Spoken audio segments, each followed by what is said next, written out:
1999 में करगिल युद्ध के समय आईएसआई सेना की दखल अंदाजी बढ़ती चली गई थी और इधर आईएसआई चीफ असीम मलिक को एनएसए बनाया गया। यानी वही वाला प्लान चल रहा है। नवाज को हटाकर मुशर्रफ को राष्ट्रपति बनाया है और इधर शहबाज को हटाने की प्लानिंग की जा रही है, ऐसा लगता है दर्शकों। लेकिन आपको बता रहा हूं मैं, इसका कारण है दर्शकों, इसका कारण बहुत बड़ा है। लेकिन पहले हमारे सहयोगी जतिन के पास में जाऊंगा। जतिन, पाकिस्तानी सेना के अंदर बौखलाहट है और तख्ता पलट वहां पर हो रहा है।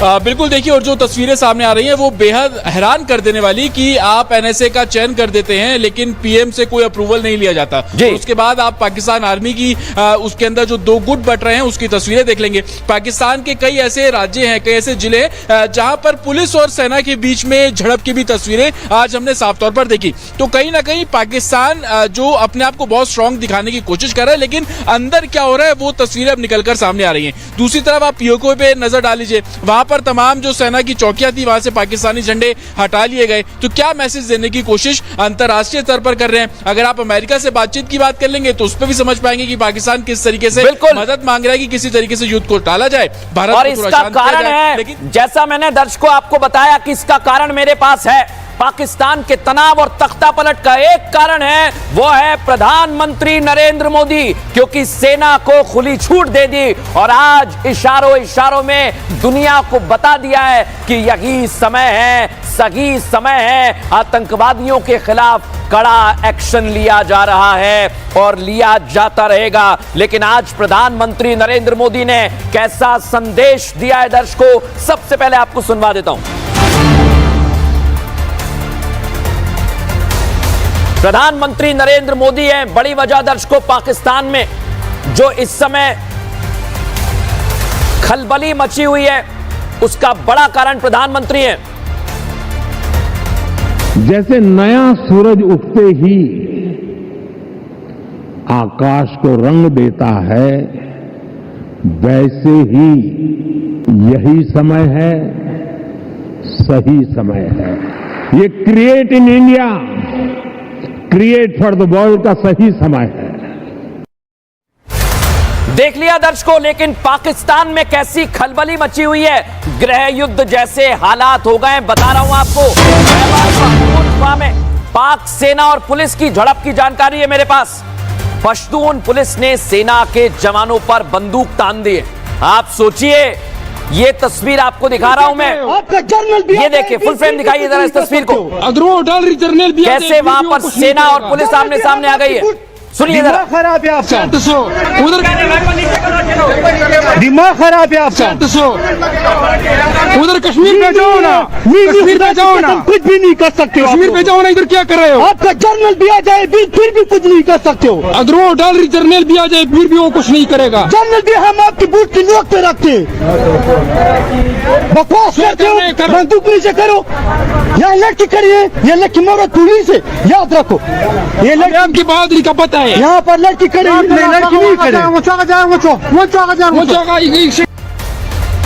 देख लिया ना दर्शकों आपने, ये तो पाकिस्तान की हालत है, गृह युद्ध जैसे हालात हैं। लेकिन एक बड़ी खबर आपको बता रहा हूं, अब पाकिस्तान हमले का खौफ उस पर है और समुद्र से हमले का खौफ है।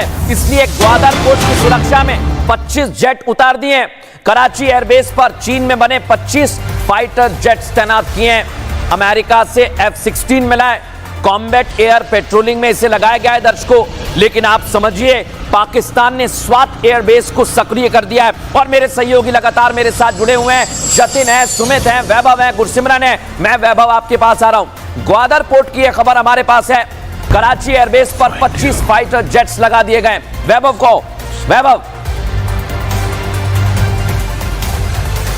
देखिए बिल्कुल मृदुल, इस वक्त जो पाकिस्तान के हालात है वो किसी से नहीं छिपे हैं। शहबाज शरीफ हो या फिर आसिम मुनीर, ये लोग लगातार जो है वो फिलहाल मीडिया की सुर्खियों से गायब है। आसिम मुनीर का इतिहास अगर मैं बात करूं तो आईएसआई प्रमुख थे जब यहां पर इमरान खान की सरकार थी, लेकिन यहां पर इनको जो पोस्ट दी गई आईएसआई के बाद, वो पोस्ट ऐसी दी गई, वो पनिशमेंट पोस्ट थी, जिसके बाद इमरान खान के साथ आसिम मुनीर के संबंध जो है वो कहीं ना कहीं से क्लैश हुए, लेकिन जब शहबाज शरीफ की सरकार आई 2 दिन रह गए थे उनकी रिटायरमेंट को लेकर, उनका रिटायरमेंट जो है वो एक्सटेंड किया गया और उसके बाद और यही तस्वीर है बनाया गया। बिल्कुल वैभव, आप कह रहे हैं ये इतिहास असीम मुनीर का रहा है और ये पाकिस्तान का इतिहास रहा है। इसलिए आज गृह मंत्री अमित शाह ने कह दिया है, पाकिस्तान को चेतावनी एक बार फिर भारत ने दे दी है दर्शकों, मोदी सरकार में आतंक का समूल नाश होगा। गृह मंत्री अमित शाह ने कहा, आतंकियों को चुन चुन कर मारेंगे। जिन लोगों ने निहत्थे लोगों की जान ली है उनसे बदला लिया जाएगा। सुनिए जरा गृह मंत्री अमित शाह ने क्या कहा है, सुनवाता हूं आपको। आतंक फैलाने वालों को कहना चाहता हूं कि लड़ाई का अंत नहीं है, एक मकाम है। हर व्यक्ति को चुन चुन कर जवाब भी मिलेगा, जवाब भी लिया जाए। अगर कोई एक कायराना हमला कर ये समझता है कि हमारी बड़ी जीत है, इस देश की इंच इंच भूमि पर से आतंकवाद को मूल समेत उखाड़ने का हमारा संकल्प है और वो सिद्ध होकर रहेगा। पूरी दुनिया भारत के साथ खड़ी, जब तक आतंकवाद समाप्त नहीं होगा हमारी लड़ाई चालू रहेगी और जिन लोगों ने एक कृत्य किया है उसका उचित दंड उनको निश्चित रूप से